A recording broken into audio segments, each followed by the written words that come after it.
Je lis du livre de Luc chapitre 1er au verset 13, ce qui suit. Mais l'ange lui dit, ne crains point, Zacharie, car ta prière a été exaucée. Ta femme Élisabeth t'enfantera un fils, et tu lui donneras le nom de Jean. Prions. Notre Seigneur, notre Dieu, nous revenons vers toi en ce jour parce que nous ne pouvons aller nulle part d'autre qu'au pied du Sauveur. Merci pour la parole. Merci pour la vie. Merci pour ta présence dans nos cœurs. Merci pour le salut. Merci Seigneur pour l'espérance. Merci pour l'assurance d'être enfant de Dieu.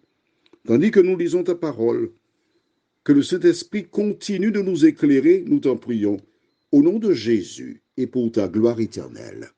Amen. Tu as noté que la référence du jour, c'est la même que celle d'hier. Mais hier, nous avons vu ne crains point. Aujourd'hui, ta prière. Ok, nous avons vu précédemment que l'épouse d'Abraham, Saraï, était stérile. Dieu permit qu'elle enfantât Isaac. L'épouse d'Isaac, elle aussi était stérile. Isaac alla prier. Aujourd'hui, je te parlerai de Jacob. Jacob est le frère jumeau d'Ésaü qui était parti.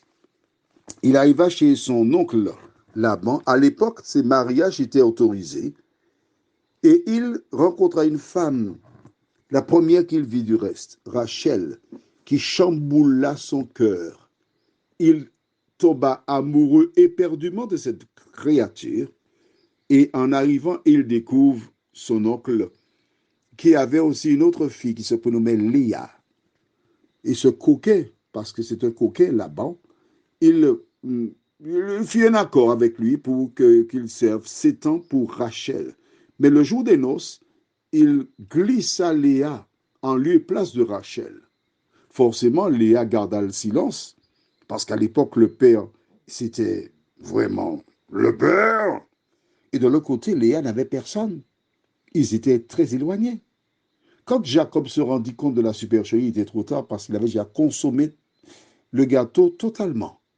À son réveil, le lendemain, il dit à son beau-père, écoute, mais tu m'as trompé. Il dit, écoute, non, pas ici. C'est pas comme ça. Hein? La cadette ne part pas avant l'aîné. Donc, finis la semaine avec l'aîné. Je te donnerai ensuite la cadette, mais tu me serviras pendant 7 ans. C'est ce qu'il fait. Je t'invite à découvrir l'histoire, elle est belle. Dans Genèse chapitre 28, 29. Mais la femme qu'il aimait, que se passe-t-il? Au chapitre 30, je lis à partir du verset 1er. Lorsque Rachel vit qu'elle ne donnait point d'enfant à Jacob, elle porta envie à sa sœur et elle dit à Jacob, donne-moi des enfants ou je meurs. Waouh! Jacob lui répondit, et je t'invite à lire l'histoire, elle est belle, mais suis-je Dieu qui t'empêche d'avoir des enfants? Et c'était une souffrance pour elle. Alors, nous allons lire maintenant, toujours au même chapitre, verset 22. Dieu se souvint de Rachel, il l'exauça et il la rendit féconde. Elle devint enceinte et enfanta un fils, et elle dit, Dieu a enlevé mon opprobre, et elle lui donna le nom de Joseph en disant, que l'Éternel m'ajoute un autre fils. Conformément à sa parole, Dieu lui donnera un autre fils, Benjamin, et pendant qu'elle accouchera, elle rendra le souffle de vie. Pourquoi ai-je lu cette histoire partiellement avec toi? C'est pour te montrer que tous ceux qui étaient au départ du plan de Dieu étaient stériles. Zacharie et son épouse Élisabeth connaissaient ces histoires. Mais note bien, la Bible dit, Dieu exauça Isaac. Là, pour Rachel, Dieu exauça Rachel. Quel que soit le problème que tu rencontres, je t'invite à prier. Prions. Notre Seigneur et notre Dieu, quelle bonne nouvelle pour nous aujourd'hui de voir comment nous avons un Dieu qui nous aime, un Dieu extraordinaire, qui se tient près de ses enfants. Beaucoup rencontrent des difficultés.